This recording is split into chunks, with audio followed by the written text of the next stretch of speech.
Some buildings don't just hold people, they hold power. And nobody understood that better than the women who had spent years trying to get inside them. The lobby of Crestline Energy Group was exactly that kind of building. Floor-to-ceiling glass that caught the Texas sun and threw it back like a warning. Walls clad in dark oak and brushed steel. A reception desk so long it could double as a runway, staffed by assistants who had been trained to sort people at the door the way airport security sorted luggage. First class, economy, freight. On a sweltering Tuesday morning in late August, the revolving doors pushed open and in walked Josephine Brown. No power blazer, no designer bag. Just dark denim, work boots with actual dirt on them, a faded University of Houston t-shirt, and a pair of sunglasses she pushed up onto her natural hair like she had all the time in the world. She moved through that lobby the way water moves around stone, calm, certain, and completely unbothered by the looks she was collecting like pocket change. The receptionist, polished within an inch of her life, didn't even lift her eyes from her screen. "Drop off?" she asked, her voice doing that thing where it stays perfectly pleasant while communicating absolutely nothing of warmth. Josephine smiled. It was the kind of smile that had seen this before. "No drop-off, I'm heading up to the executive floor." That got the eyes up. The receptionist scanned her from boots to sunglasses with the speed of someone who had made this calculation 1,000 times. "Do you have a scheduled appointment?" "No, I'll wait." And just like that, the music started. 2 security guards materialized like they'd been waiting behind a curtain. The broader one, who wore his authority like a second uniform, stepped forward. "Ma'am, contractor access is through the side entrance on Briar Street. This lobby is reserved for clients and executive personnel only." Josephine turned to him with the patience of someone who had been told where she belonged her whole life and had stopped believing it. "I'm not a contractor, I'm a visitor." "Name?" "Josephine Brown." The receptionist typed, frowned, typed again, frowned harder. "You're not showing in our system." "I didn't book anything." The guard's voice dropped to its most official register. "Then I'm going to need you to wait outside while we verify." Josephine glanced at a leather bench near the water feature, walked over, sat down, crossed one boot over her knee, and pulled out her phone. "I'm fine right here, take your time." What nobody in that glass palace knew, what the receptionist couldn't see on her screen and the guards couldn't read from the boots, was that Josephine Brown wasn't just visiting. She owned the building. Her firm, Meridian Capital Partners, had finalized the acquisition of Crestline Energy Group 11 days earlier in a deal that had sent quiet shockwaves through the Houston energy sector. But Josephine had a philosophy she'd developed over 20 years of being the only woman, the only black woman, the youngest person, the one who didn't look the part, in rooms that weren't built for her. She never walked into a new asset and announced herself before she'd seen how it breathed on its own. She wanted to see the culture before it had time to iron its shirt. And what she was seeing was already writing a story she didn't love. Don't forget to hit that subscribe button. Because this story is just getting started. After about 15 minutes, the elevator opened and out stepped the man who would become the antagonist of everything that followed. Derek Hollies, Chief Operating Officer. Petroleum engineering degree from Texas A&M, a decade of climbing Crestline's ladder by stepping on the rungs other people had installed. Picture the guy at every company who is just competent enough to be dangerous and just arrogant enough to be exhausting. Now give him a tailored suit in the middle of August and a handshake that comes with a side of performance. Derek scanned the lobby, locked onto Josephine the way people lock onto things they consider out of place, and walked over with the kind of relaxed authority that assumes everyone will accommodate it. "You need directions somewhere." Josephine looked up from her phone without rushing. "No, thank you." Derek's smile didn't waver, but it sharpened slightly at the corners. "You sure?" "Because this floor isn't really a waiting area." "I'm sure." He tilted his head, a move she had seen executives do when they were deciding how much patience to spend on someone. "We've got a full calendar today. Can I ask what this is regarding?" "I'll share that when the time is right." Derek processed this the way people process things that don't fit their categories, slowly and with visible discomfort. He turned back toward the elevator, pausing to murmur to the receptionist with the casual cruelty of someone who never thinks about who else might be listening. "If she's still here in 20 minutes, call building management." Josephine watched him go. She made a note in her phone. Then she smiled to herself. This was going to be a very educational few days. Drop a comment if you've ever been treated like you didn't belong somewhere you absolutely did. Over the following week, Josephine Brown became the most effective undercover operator in Crestline Energy's 30-year history. She borrowed a vendor badge on day 2. She sat in on a pipeline logistics review on day 3. By day 5, she had mapped the informal power structure of the company as clearly as if she had the org chart tattooed on the inside of her wrist. What she found underneath all that brushed steel and petroleum wealth was a system that had calcified around a very specific image of what leadership looked like. She watched Black engineers get their presentations quietly redirected. She saw a woman's safety protocol recommendation get absorbed into a senior manager's report without credit or acknowledgement. She observed how Derek Hollies ran his inner circle like a private club, and the membership requirements had nothing to do with merit. Then she met Rose. Rose Davinson was the kind of person who makes you understand why companies either rise or stagnate based entirely on whether they know what they have. Mid-30s, natural hair, a mechanical engineering background, and a mind that processed operational inefficiencies the way other people processed air. She had been at Crestline for 6 years. She had trained 4 men who were now her supervisors. She carried a battered yellow notebook everywhere she went, and the ideas inside it were worth more than the quarterly reports Derek spent so much time polishing. Josephine first heard Rose speak in a field operations review she'd slipped into on the 3rd floor. Rose walked through a proposal for optimizing the pressure monitoring system across 3 of Crestline's active wells, a plan that was elegant, cost-effective, and would reduce blowout risk by a measurable margin. Josephine sat up straighter with every slide. The woman was exceptional. But then field operations manager Brent Keller looked up from his phone and delivered that particular brand of corporate dismissal that doesn't even have the decency to be rude. "Appreciate it, Rose. Let's flag this for a future cycle when we have bandwidth." Rose nodded, closed her laptop, and let the room move on without her. This is the part that got personal, y'all. Later that afternoon, Josephine found Rose in the break room near the vending machines, nursing a coffee that had long since given up on being warm. "I was in that presentation this morning," Josephine said. "The pressure monitoring proposal, it was sharp." Rose turned, surprised but not unwelcoming. "I didn't see you in there." "Back row, I'm with the vendor assessment team, sort of." Rose laughed, low and dry. "Sort of, got it." Josephine pressed gently. "Why'd they table it?" Rose looked at her for a moment before answering, the way people look at you when they're deciding whether you've earned the real answer. "Because it came from me, and because the fix it would require would embarrass the team that greenlit the current system, which is Brent's team." "How long have you been here?" 6 years, long enough to know which battles I'm going to win and which ones I'm supposed to quietly stop fighting." Josephine studied her. "Tired, yes. Defeated, absolutely not. You ever think about leaving?" Rose shook her head slowly. "I keep thinking somebody's going to finally pay attention. I keep being wrong." Josephine held her gaze. "Not for much longer." Rose tilted her head. "You're not really a vendor, are you?" Josephine chose her words the way a surgeon chooses instruments. "I'm someone who came here to see what this place actually is before I decide what it's going to become." Rose stared at her for a long beat. Then she said quietly, "Look carefully then. Because there's a lot they don't want you to see." Smash the like button if Rose deserves better. Trust me, she gets it. As Josephine left the break room, she paused at the bulletin board. The company's Emerging Leaders Initiative was advertised in glossy print, 12 headshots arranged in 2 rows. 12 faces, 11 of them white, 10 of them male. Derek Hollies stood at the center of the photo with his hand on the shoulder of the man next to him like he was knighting someone. Josephine took a photo of it and typed into her notes. "Leadership pipeline shows severe systemic exclusion. Culture audit priority 1. Track Rose Davinson's proposal outcome, file MCPH-07. But Derek was not a man who left things unexamined. Something about the woman in the boots had been needling him for days. It wasn't just that she kept showing up. It was how she moved, like someone who didn't need permission to be somewhere.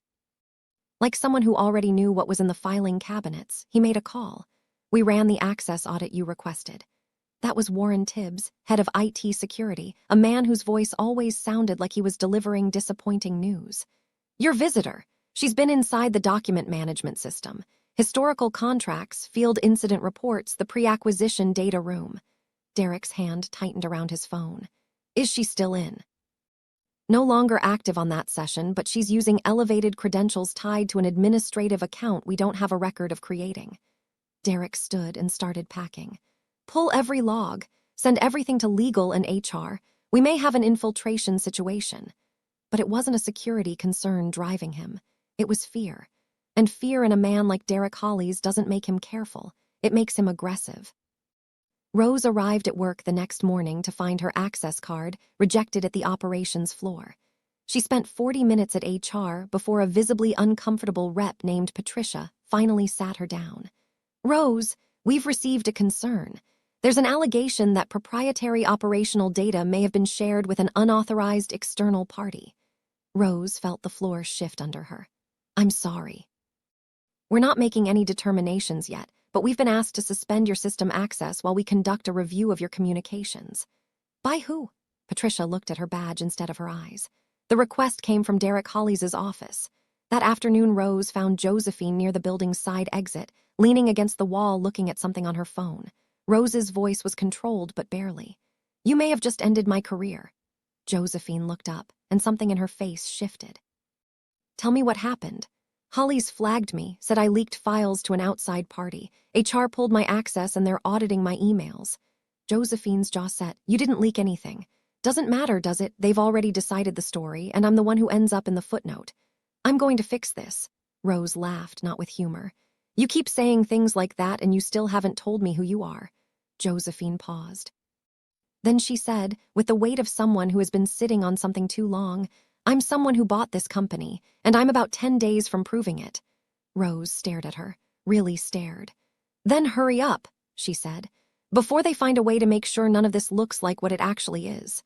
Comment justice for Rose if you're as angry as I am right now." That night, Josephine sat in her rented apartment on the 14th floor of a building 3 blocks from Crestline's headquarters, surrounded by screens, documents, and the quiet, focused energy of her legal team. Her lead investigator, Priya Nair, slid a drive across the table. "We've confirmed the document access was altered retroactively. Rose's login was used after she'd already logged off the system that evening. The metadata is clean on our end. Derek's fingerprints are all over the modification timestamps." Josephine stared at her own image on one of the screens, a photo that had run in a trade publication when Meridian Capital acquired its first oil asset 3 years ago. They thought the version of her without the title was the easiest version to dismiss. She messaged her team. "Hollies has escalated. Rose is being used as leverage. Recommend reveal window moves to 72 hours. Prepare the full evidence package." For 11 days after that, Josephine Brown went silent. No press statement. No legal filing. No public defense. Just silence so complete it began to feel deliberate to anyone paying attention, which of course it was. Inside Crestline, Derek Hollies started walking taller. He chaired emergency board briefings about the acquisition, framing Josephine's absence as instability. He briefed a journalist at the Houston Energy Observer and suggested, off the record, that the new owner had entered the acquisition under false pretenses and may have ties to a competitor firm. He had a board ally, Clifton Marsh, a silver-haired man with old oil money and the kind of confidence that comes from never having been wrong in a room that had the power to correct him, helping him draft a motion to challenge the legitimacy of the acquisition itself. Meanwhile, Rose had been moved to a shared cubicle on the 2nd floor, given data entry tasks, and was receiving the kind of glances from colleagues that are worse than words. She found an envelope on her keyboard one morning. Inside were printed documents, time-stamped logs, metadata trails, evidence that her pressure monitoring proposal had been accessed, stripped of her name, and quietly submitted under Brent Keller's credentials to an industry innovation database. At the bottom of the last page, in neat handwriting, "You were never invisible. J.B."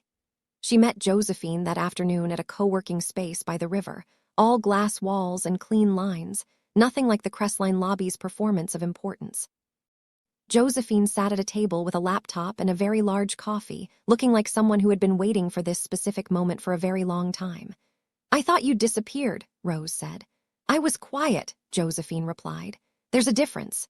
She turned the laptop toward Rose. On the screen was an organized, devastating dashboard, Derek's internal communications, Clifton's call logs, the file manipulation records, the journalist briefing notes. HR's directive, sent in writing to reassign Rose to reduce her visibility during the investigation. Everything timestamped, everything verified by an independent forensic firm out of Dallas. They used perception as a weapon, Josephine said, so I built a case out of facts. Rose looked at the screen for a long time. This is everything. This is everything. Rose looked up. What do you do with it? Josephine closed the laptop. I bring it into the room they thought they'd locked me out of. Hold on to your seats, because the plot twist nobody saw coming is right here. The Crestline Energy Group annual stakeholder forum was held in the grand ballroom of the Marriott Memorial in downtown Houston, chandeliers blazing, round tables full of investors and board members, and the kind of industry journalists who covered oil money the way sports reporters covered championships. Derek Hollies stood at the front of the room in a charcoal suit, delivering the kind of presentation that had kept him in power for a decade. Confident, smooth, full of forward-looking language and not a single sentence that meant anything. He was 3 slides into a section called Leadership Continuity and Organizational Stability when the door at the back of the ballroom opened. Heads turned before Derek could even register the shift in the room's energy. Josephine walked in wearing a cream blazer, tailored trousers, and the same work boots, still carrying their stories. She moved down the center aisle with Priya Nair on one side and Crestline's former general counsel, now working for Meridian Capital, on the other. Rose Davinson followed, carrying a folder and the quiet dignity of someone who had waited long enough. Derek's slide froze mid-transition. The room went very still. Continue, Josephine said, gesturing at the screen. Actually, don't. Because what you've been telling these people isn't accurate, and I think they deserve the real version. The Meridian Capital Council addressed the room. Ladies and gentlemen, I'd like to formally reintroduce Josephine Brown, majority stakeholder and effective owner of Crestline Energy Group, as of the acquisition close 11 days prior to this forum. Silence was the kind that has weight. Josephine stepped to the front, looked at Derek, then at the room. I spent time in this building before anyone knew who I was because I needed to understand what this company actually was. Not the version on the investor deck, the real version. She clicked the remote. The screen behind her changed. Not slides, documents. This is an internal memo from Derek Hollies' account discussing how to delay the culture reform initiative I had communicated was coming. This is metadata proving that Rose Davinson's field safety proposal was stripped of her name and refiled under another employee's credentials. And this, Josephine said, her voice steady as pipeline steel, is a recording from the lobby on my first day here. Audio played through the ballroom speakers. Derek's voice came through clean and clear. Let her sit there. She looks like she's here about a catering invoice. When she figures out she's not getting upstairs, security can walk her out. The room held its breath. Josephine let the silence do what silence does when the truth finally arrives. Then she turned to Derek. You didn't dismiss me because you were protecting this company. You dismissed me because you had decided who I was before I opened my mouth. And that instinct, that reflex, that is exactly what has been costing this company its best people for years. She looked out at the room. I didn't come back here to collect an apology. I came back to make clear what Crestline is going to be from here forward, and to make sure everyone who was erased in the building of that old version finally gets seen. Rose stepped forward and distributed the full report to every board member at the table. Chairwoman of the board Alina Vance, a woman who had spent 30 years in the energy sector and had absolutely no interest in being associated with documented fraud, stood slowly. Mr. Hollies, step away from the podium. Derek opened his mouth. Now, please. The motion to terminate came 17 minutes later. Unanimous, as security approached, Derek turned to Josephine with the last card he had, contempt. You think this changes anything?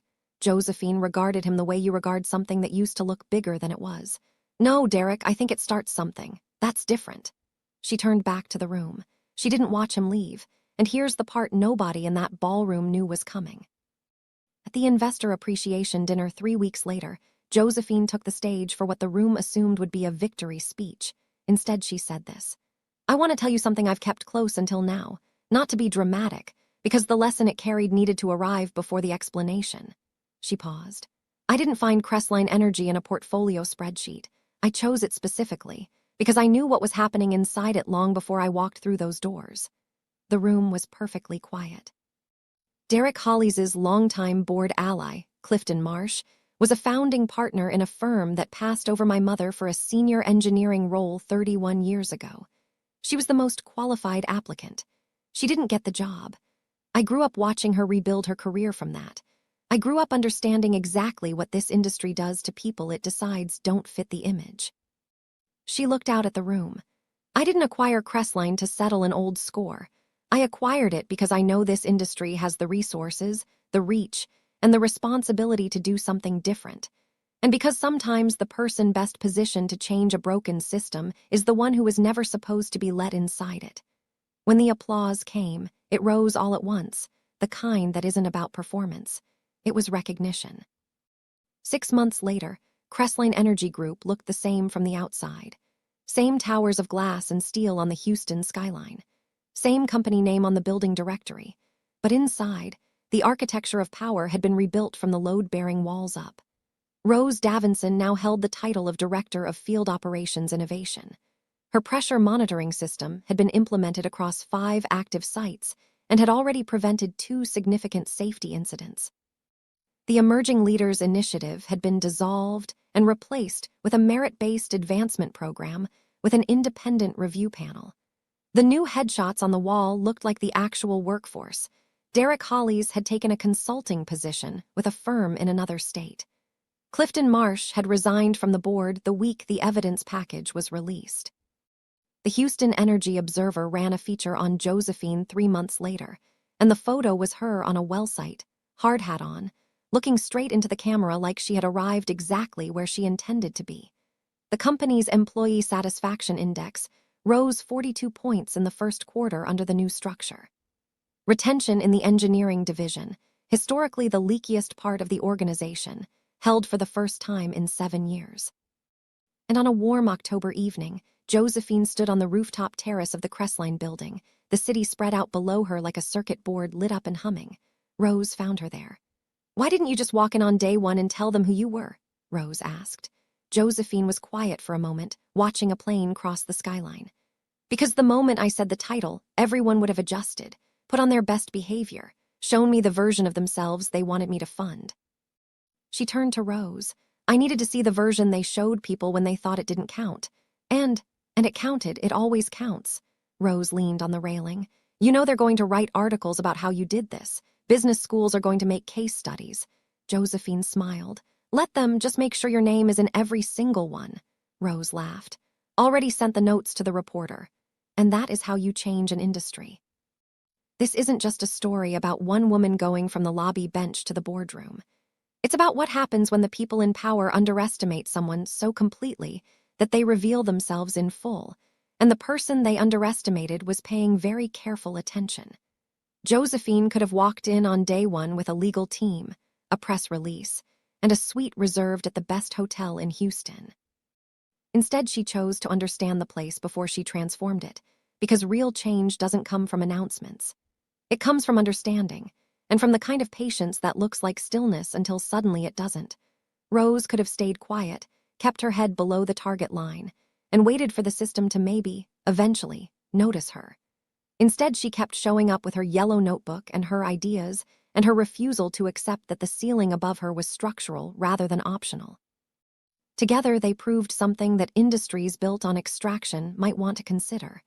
The most valuable resource in any company has never been what it pulls from the ground. It's been the people it never gave a chance to show what they could build.